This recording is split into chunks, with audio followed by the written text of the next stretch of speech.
मैं डॉक्टर चंद्रेश पारी और आज हम सेकेंड ईयर के विद्यार्थियों के लिए एक बार फिर से बात करने वाले हैं formation of coloured ion bye d block elements. देखिए, डी ब्लॉक एलिमेंट की बहुत सारी विशेषताओं के बारे में हमने बात की है। आज हम बात करेंगे कि इतनी विविधतापूर्ण कलर वाले आयन या कॉम्प्लेक्स का निर्माण करना वो संक्रमण तत्वों के द्वारा किस तरह से होता है। तो चलिए बात करते हैं colour and spectra by d block elements और ट्रांजिशन एलिमेंट्स। देखिए, जब भी हम कलर और इलेक्ट्रॉनिक स्पेक्ट्रा की बात करेंगे ना या कलर की बात करेंगे ना, तो पहला प्रश्न यही दिमाग में आता है, वाई वी सी कलर, अर्थात हमें रंग क्यों दिखाई देता है। और जब हम बात करते हैं ना ट्रांजिशन मेटल की, तो सेकेंड ईयर में आपने पढ़ा होगा, कोऑर्डिनेशन कंपाउंड में भी पढ़ा होगा, ट्रांजिशन मेटल में भी पढ़ा होगा कि इन एलिमेंट्स की जो विशेषता है वो ये है कि विविध रंगों में कॉम्प्लेक्सेस का या संकुलों का निर्माण करते हैं। लेकिन इस बार हम बात करने जा रहे हैं कि आखिर ये कलर दिखाई क्यों देता है। तो सबसे पहले जब ये प्रश्न आता है वाई वी सी कलर, तो हमें ये पता होना चाहिए कि कलर का आखिर रीजन क्या है। तो मैं अगर एक ही लाइन में इसे डिफाइन करना चाहूंगा ना, तो कलर दिखाई देने का सबसे इंपॉर्टेंट जो रीजन होता है, कलर का रीजन होता है इलेक्ट्रॉनिक ट्रांजिशन। तो मैं ये कहूंगा इलेक्ट्रॉनिक ट्रांजिशन की वजह से, इलेक्ट्रॉनिक ट्रांजिशन। ठीक है, तो पहला प्रश्न आया कलर क्यों दिखाई देता है, आंसर आता है हमारे सामने इलेक्ट्रॉनिक ट्रांजिशन की वजह से। तो दूसरा प्रश्न स्वतः खड़ा हो जाता है कि साहब इलेक्ट्रॉनिक ट्रांजिशन किसे कहते हैं। तो इलेक्ट्रॉनिक ट्रांजिशन का मतलब क्या होता है, जब भी कोई एक इलेक्ट्रॉन क्या करे, जंप करता है, या हम कहते हैं एक्साइटेशन हो, एक्साइटेड हो। तो एक्साइटेशन ऑफ एन इलेक्ट्रॉन कहां से कहां, ग्राउंड स्टेट से वो प्रोमोट हो जाए या उसका एक्साइटेशन हो जाए, कहां, एक्साइटेशन स्टेट में। हम कहेंगे एक्साइटेशन स्टेट।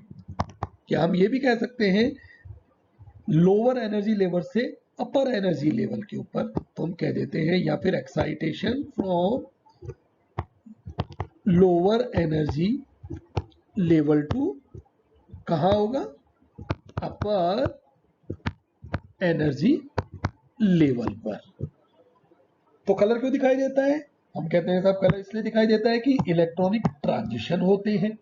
इलेक्ट्रॉनिक ट्रांजिशन किसे कहते हैं, हम कहते हैं कि द एक्साइटेशन और promotion of an electron from lower energy to the higher energy level, यानी कि निम्न ऊर्जा स्तर से इलेक्ट्रॉन का उच्च ऊर्जा स्तर में संक्रमण, ये रीजन होता है इलेक्ट्रॉनिक ट्रांजिशन। ये इसे हम कहते हैं इलेक्ट्रॉनिक ट्रांजिशन का प्रोसेस। इसे एक एग्जांपल से समझते हैं जो कि हमारे सिलेबस का एक पार्ट भी है। एग्जांपल कुछ ऐसा है कि एक कॉम्प्लेक्स है टाइटेनियम हेक्साहाइड्रेट +3। इसमें टाइटेनियम क्या है, इसमें टाइटेनियम +3 ऑक्सीडेशन स्टेट के अंदर है।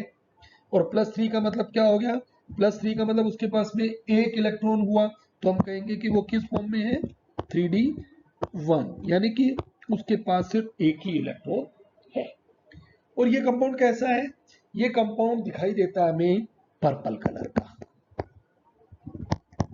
ठीक है, अब हम इसके आगे के पार्ट में आते हैं कि इसमें इलेक्ट्रॉनिक ट्रांजिशन इस कंपाउंड में कैसे होगा। तो हमने कहा इसमें क्योंकि सीएफटी के रेफरेंस में हमें बात करनी है ना, तो इसका मतलब हमें डीडी स्प्लिटिंग को एक्सप्लेन करना होगा। तो सबसे पहले हम यहाँ पर ये देखते हैं कि ऑक्टाहेड्रल है, और ऑक्टाहेड्रल के इस प्रोसेस में 3d1 वाला पार्ट, यानी कि ये एक इलेक्ट्रॉन, ये यहाँ हमने कहा T2G है, ये Eg पार्ट, तो एक इलेक्ट्रॉन कहाँ जाना है, नीचे ही जाना है। तो ये जो एक इलेक्ट्रॉन था ये आ गया T2G के ऊपर। अब क्या रहा, हमने कहा इलेक्ट्रॉनिक ट्रांजिशन होना है, इलेक्ट्रॉनिक ट्रांजिशन कहाँ जाएगा? T2G से EG के लेवल में जाएगा।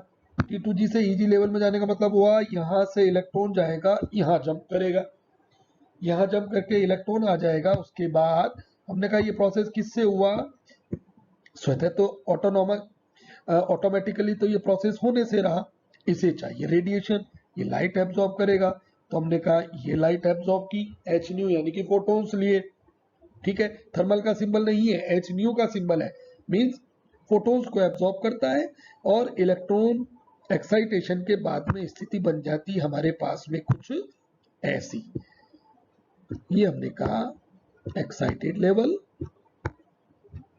के ऊपर ये हम इलेक्ट्रॉन को यहां से हमने कहा यहां आ गया और इलेक्ट्रॉन आ गया हमारे पास इस स्टेज पर।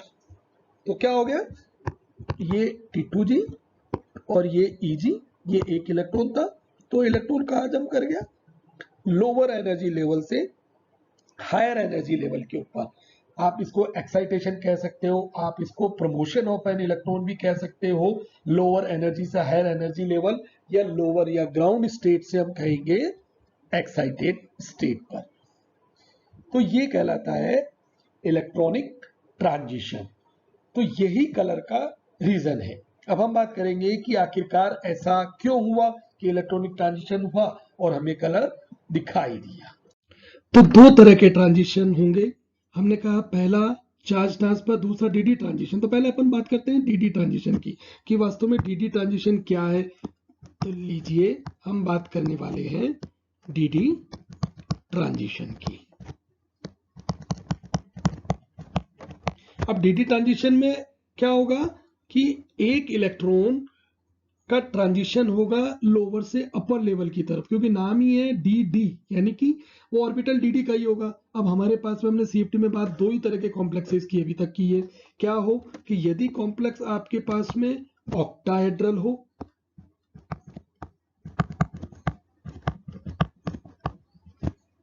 तो हम क्या कहेंगे? इलेक्ट्रॉनिक ट्रांजिशन कहां से कहां? नीचे वाला पार्ट कौन सा होता है? T2G। वहां से ट्रांजिशन कहां होगा? हम कहते हैं कि वहां से होगा EG में। दूसरे तरह का हमने कहा कि वो क्या है? वो है टेट्राहेड्रल। तो अगर कॉम्प्लेक्स टेट्राहेड्रल वाला है तो ट्रांजिशन कैसे होगा? हम क्या कहेंगे? हम कहेंगे T2 से EC। हमें काम में यहां पर नहीं लेना है, क्योंकि टेट्राहेड्रल के लिए G ग्रेड तरह के ऑर्बिटल्स नहीं होते हैं। तो दो ही प्रकार के हुए, ऑक्टाहेड्रल T2G से EG और टेट्राहेड्रल में T2 से E। ये हुआ हमारे पास में डीडी ट्रांजिशन का एग्जांपल। इसके अपन दूसरे एक और एग्जांपल से समझते हैं कि सपोज कीजिए हमारे पास में कॉपर का, निकल का या आयरन का कोई कॉम्प्लेक्स है। जैसे हम बात करते हैं निकल के कॉम्प्लेक्स की, NiNS3 का होल 6, सिर्फ ये अजम्पशन है, प्लस का 2 है। अब इस केस में क्या हो गया? निकल किस स्टेट में आ गया? Ni+2 में है। और निकल का इलेक्ट्रॉनिक कॉन्फ़िगरेशन क्या होता है? 3d8 4s2 निकाल दिया तो वो किस स्टेट में आ जाएगा? वो आ जाएगा 3d8 में। तो ये हो गया हमारे पास में इस कॉम्प्लेक्स में 3d8 स्ट्रक्चर। अब 3d8 के अंदर अगर आपको ध्यान हो, लिगेंड चाहे वीक हो या स्ट्रॉन्ग होगा, पेयरिंग के ऊपर कोई इफेक्ट नहीं डालता है, हुंड-सुलह होता है। तो इसको हम किस तरह से शो कर सकते हैं स्प्लिटिंग में? तो हम कहेंगे निकल+2 में स्प्लिटिंग हुई कुछ इस तरह की। यहां लिख देते हैं 3d8। ये हुआ स्प्लिटिंग का पार्ट। अब ये कैसे इलेक्ट्रॉन्स जाने वाले हैं? हम ले लेते हैं 1 2 3 4 5 6 7 और ये 8। ठीक है, ये हुआ T2G वाला पार्ट। ये हो गया हमारे पास में EG वाला पार्ट। लेकिन इसे लाइट को एब्जॉर्ब करना है तो हम ये सिंबल बनाएंगे H न्यू। अब ट्रांजिशन कहां से कहां होगा? ट्रांजिशन होने वाला है नीचे के लेवल से ऊपर के लेवल की तरफ। अब ट्रांजिशन के बाद की पोजीशन को हम ड्रॉ करते हैं कुछ इस तरह से, और फिर से देखिएगा अब नीचे 1, ये एक इलेक्ट्रॉन गया और फिर हमने बना दिया ये इस तरह से। ठीक है, थोड़ा सा सिमेट्री को हमें ध्यान में रखना होगा। हमारे पास में क्या हो गया कि वो जो इलेक्ट्रॉन था ना, ये वाला, ये इलेक्ट्रॉन यहां से इलेक्ट्रॉन कहाँ आ गया है, ये यहाँ, या हम कहेंगे यहीं से ले, सिमेट्री को ध्यान में रखते हुए ये पार्ट रहा। तो इस तरह से यहाँ पर ट्रांजिशन हुआ है। तो इस ट्रांजिशन के केस में क्या हो गया, एक इलेक्ट्रॉन यहां से यहां आ गया, और इस प्रोसेस में क्या होगा कि वो लाइट को एब्सॉर्ब करेगा और रंग को शो करने वाला है। ठीक है, तो ये पार्ट रहा डीडी ट्रांजिशन का। लेकिन अब बात होगी कि डीडी ट्रांजिशन दिखाई क्यों देता है, तो चलिए इसकी भी बात कर लेते हैं। वे दो कारण, यानी कि वे दो कारण कौन से हैं, हम कहते हैं टाइप्स ऑफ इलेक्ट्रॉनिक ट्रांजिशंस। दो होंगे, कौन सा, एक पार्ट इसे हम कहेंगे चार्ज ट्रांसफर,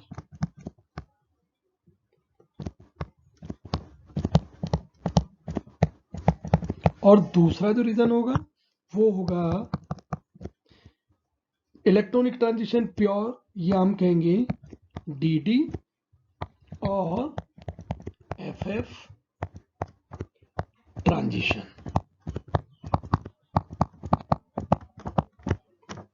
इनमें से भी इन दोनों कारणों को वन बाय वन हम देखते हैं, डीडी ट्रांजिशन और एफएफ की पर्टिकुलरली अगर बात करते हैं ना, तो एफएफ ट्रांजिशन मिलेगा हमें सिर्फ और सिर्फ लैंथेनाइड के केस में। तो लैंथेनाइड कंपाउंड कलर क्यों शो करते हैं, तो वहां पर हम सीधा सीधा कहेंगे एफएफ ट्रांजिशन की वजह से। लेकिन अगर बात संक्रमण तत्वों की करेंगे ना, तो हम क्या कहेंगे, संक्रमण तत्वों के रीजन क्या हो गए कि या तो चार्ज ट्रांसफर होगा या फिर वो होगा डीडी ट्रांजिशंस। ये दो तो टाइप ऑफ इलेक्ट्रॉनिक ट्रांजिशंस हैं। लेकिन क्वेश्चन अभी भी वही है कि आखिर रंग, जो हमें कंपाउंड का जो रंग दिखाई देता है ना, उसके पीछे रीजन क्या है। तो चलिए आइए अपन अब बात कर लेते हैं कि कौन सा रंग हमें दिखाई देने वाला है। तो डीडी ट्रांजिशन, हम कहते हैं कि डीडी ट्रांजिशन, डीडी ट्रांजिशन कब होगा, जब कम से कम एक उसके पास में डी का अनपेयर्ड इलेक्ट्रॉन हो, तभी तो ट्रांजिशन होने वाला है। और वो कहां हो, T2G में, ऑक्टाहेड्रल के केस में, टेट्राहेड्रल के केस में हम क्या कहेंगे, ई में। ठीक है, तो हमने ये डीडी ट्रांजिशन के लिए कंडीशन डाल दी क्या, कि तभी होगा जब उसके पास कम से कम एटलीस्ट हम कहते हैं 1 अनपेयर्ड इलेक्ट्रॉन उसके पास में हो। अब कोई भी आप एग्जांपल ले लें, उस केस में आपको हमेशा कलर दिखाई देने वाला है, वो कंपाउंड हमेशा कलर्ड ही होगा। लेकिन इन केस अगर डी सारे फील्ड हो जाए, if all d orbitals are filled, यानी कि सभी भरे हुए हो, कब, किस तरह से, डी 10 हो, तब उस केस में क्या होगा, उस केस में हम कहेंगे इलेक्ट्रॉनिक ट्रांजिशन होगा ही नहीं। तो इलेक्ट्रॉनिक ट्रांजिशन अगर नहीं होगा तो हम कहेंगे कंपाउंड क्या हो जाएगा, कलरलेस। इसको इस तरह से समझ जाइए कि ये कंडीशन है डीडी ट्रांजिशन की, कि कम से कम अनपेयर्ड इलेक्ट्रॉन हो। जैसे सपोज कीजिएगा स्कैंडियम में +3 स्टेट है, अब मैं पूछूं कि क्या वो कंपाउंड कलर्ड होगा, तो Sc+3 का मतलब क्या हो गया, डी 0 है, तो डी में कोई इलेक्ट्रॉन नहीं है, तो हम क्या कहेंगे, नो डीडी ट्रांजिशन। तो वहां पर डीडी ट्रांजिशन हुआ ही नहीं, और डीडी ट्रांजिशन नहीं है तो क्या होगा, नो कलर एट ऑल। और एग्जांपल दूसरा लेते हैं हम कहते हैं कि साहब इन केस टाइटेनियम का कंपाउंड है +3 में, जिसकी बात अपन कर चुके हैं, टाइटेनियम को हटाते हम बात करते हैं क्रोमियम की। लीजिए हमने लिया क्रोमियम का +2 कंपाउंड। अब क्रोमियम का +2 कंपाउंड का मतलब क्या रहा हमारे पास में, हम कहते हैं कि 3d5 4s का 1 2 यानी कि एक ये गया एक ये, तो बचा 3d4। 3d4 का मतलब ये रहा कि अगर उसके पास में अनपेयर्ड इलेक्ट्रॉन है वो कब रहने वाला है ये हमें कैलकुलेट करना होगा स्ट्रॉन्ग और वीक से, लेकिन यहाँ पर है तो वो हमेशा कलर्ड होगा। इसीलिए इस कंडीशन में कंपाउंड ब्लू कलर का शो होता है। एग्जांपल ले रहे हैं हम। चलिए बताइए कि अगर जिंक हो और +2 स्टेट में अगर उस कंपाउंड में आता हो तो उसका कलर क्या रहेगा बताइए। तो जिंक +2 का मतलब क्या रहा, जिंक का मतलब है 3d10 4s2, +2 का मतलब क्या रहा, इन दोनों को रिमूव कर दें तो वो आ गया 3d10 ऑक्सीडेशन स्टेट में। और 3d10 का मतलब क्या होगा, d सारे फील्ड हैं और d ऑर्बिटल अगर कंप्लीटली फील्ड है तो इसका मतलब अगेन से वो क्या होगा, कलरलेस होगा। तो इस तरह से dd ट्रांजिशन हो या फिर लैंथेनाइड एक्टिनाइड में ff ट्रांजिशन हो, उसकी एसेंशियल कंडीशन क्या है कि लाइट के एब्जॉर्प्शन से कम एक इलेक्ट्रॉन का ट्रांजिशन लोअर से अपर एनर्जी लेवल में हो जाए। इसका मतलब ये रहा कि अगर इलेक्ट्रॉनिक कॉन्फ़िगरेशन d0 है या d10 है तब हम क्या कहेंगे, उस कंडीशन में no dd transition is possible, no dd transition. और अगर dd ट्रांजिशन नहीं है तो कलर भी क्या होगा, वो कलरलेस होगा।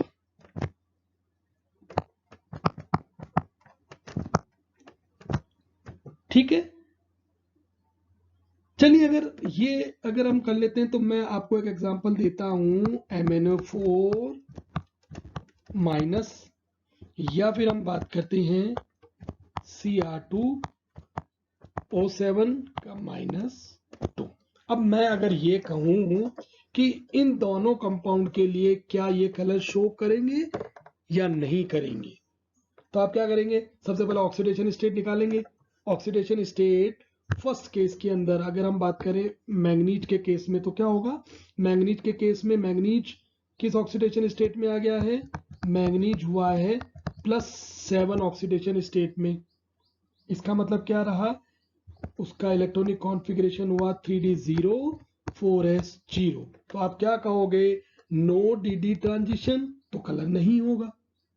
इसी तरह से आप यहां आए, अब यहां भी मुझे बताइए कि क्या आ रहा है, क्रोमियम के ऊपर कितना रहा, बिल्कुल वही कंडीशन, यहां पर भी 3d0 4s का 0। क्यों, क्योंकि क्रोमियम के ऊपर कितना चार्ज आ रहा है, क्रोमियम के ऊपर +6 का चार्ज आ रहा है, यहां पर था 7 का चार्ज और यहां आ गया 6 वाला चार्ज।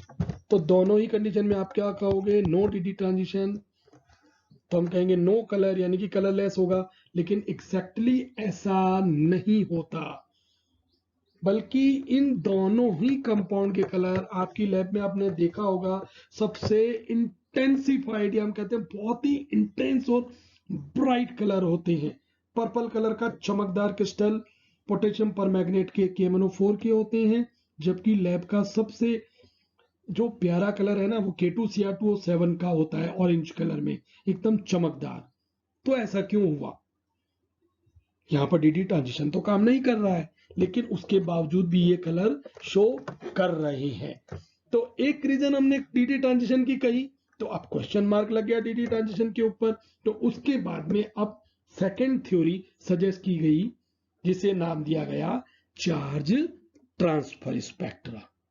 तो चार्ज ट्रांसफर स्पेक्ट्रा फिर से देखिएगा, Mn+7 या Cr+6 दोनों क्या होने चाहिए थे, दोनों का होना तो चाहिए था कलरलेस, लेकिन दोनों ही क्या होते हैं, बहुत ही इंटेंस कलर वाले होते हैं, बहुत ही गहरे और चमकदार होते हैं, बहुत ब्राइट कलर वाले हैं।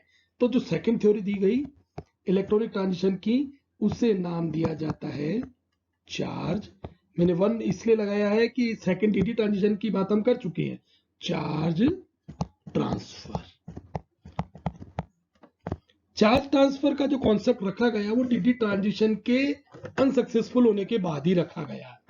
ये क्या कहता है, चार्ज ट्रांसफर ये कहता है कि कोई भी ऐसा कॉम्प्लेक्स जिसमें सेंट्रल मेटल कैटायन यानी कि मेटल आयन अपनी हाईएस्ट ऑक्सीडेशन स्टेट में हो, अपनी हाईएस्ट ऑक्सीडेशन स्टेट में हो, तब उस कंडीशन में अगर उसके पास में D0 अरेंजमेंट है तो वो चार्ज ट्रांसफर के द्वारा कलर को शो करने वाला है। और ये प्रोसेस कैसे होगा, तो इसको इस तरह से डिफाइन करते हैं कि transfer of an electron from the orbital of one group to the orbital of another group. यानी कि अगर ये मेटल है और ये लिगेंड है, हमने कहा ये अपनी हाईएस्ट ऑक्सीडेशन स्टेट के अंदर है, तो क्या होगा, मेटल से लिगेंड या लिगेंड से मेटल की तरफ कंप्लीट चार्ज का ट्रांसफर होगा। इसको LMCT या MLCT कहते हैं। अपने एक और इसी साल इसमें चैप्टर में लेसन में ये पार्ट आएगा डिटेल में LMCT और MLCT का। तो हाल फिलहाल हम ये कहते हैं कि चार्ज ट्रांसफर का मतलब ये कि जो मेटल आयन है वो अपनी हाईएस्ट ऑक्सीडेशन स्टेट में और कोई भी अनपेड इलेक्ट्रॉन नहीं हो, क्योंकि अगर अनपेड इलेक्ट्रॉन होगा ना तो DD ट्रांसफर हो जाएगा और कलर अलग होगा। लेकिन कंडीशन ही यही है कि वो हाईएस्ट ऑक्सीडेशन स्टेट में हो, यानी कि उसके पास में कोई भी अनपेड इलेक्ट्रॉन नहीं हो, तो उस कंडीशन में मेटल से लिगेंड या लिगेंड से मेटल के मॉलिक्यूलर ऑर्बिटल्स में चार्ज का या इलेक्ट्रॉन का ट्रांसफर हो जाता है। इस केस को हम कहते हैं चार्ज ट्रांसफर। स्पेक्ट्रा इसलिए लगाते हैं क्योंकि कलर का ये पार्ट स्पेक्ट्रा के द्वारा ही जनरेट किया जाता है। इलेक्ट्रोमैग्नेटिक स्पेक्ट्रम से हमने रेडिएशन की बात की है। तो इस तरह से अगर सम अप करें तो हम कहते हैं कि कॉम्प्लेक्स के या रंग शो होने के दो कारण है, DD ट्रांजिशन और चार्ज ट्रांसफर। DD ट्रांजिशन तभी पॉसिबल होगा जबकि कॉम्प्लेक्स UV विजिबल पार्ट से रेडिएशन को एब्जॉर्ब करके बाकी पार्ट को रिफ्लेक्ट कर दे, या उसके पास में अनपेड इलेक्ट्रॉन हो जो कि एक D ऑर्बिटल से दूसरे D ऑर्बिटल T2 से E की तरफ वो प्रोमोट हो जाए। और इन केस अगर अनपेड इलेक्ट्रॉन नहीं और मेटल अगर अपनी हाईएस्ट ऑक्सीडेशन स्टेट में हो तो चार्ज ट्रांसफर दूसरा रीजन होता है जिसके द्वारा कॉम्प्लेक्स कलर शो करता है एक ग्रुप के मॉलिक्यूलर ऑर्बिटल से दूसरे ग्रुप के मॉलिक्यूलर ऑर्बिटल की तरफ। इस तरह से हम कहते हैं कि कॉम्प्लेक्सेस कलर को शो करती हैं DD ट्रांसफर या चार्ज ट्रांसफर के द्वारा। Thank you.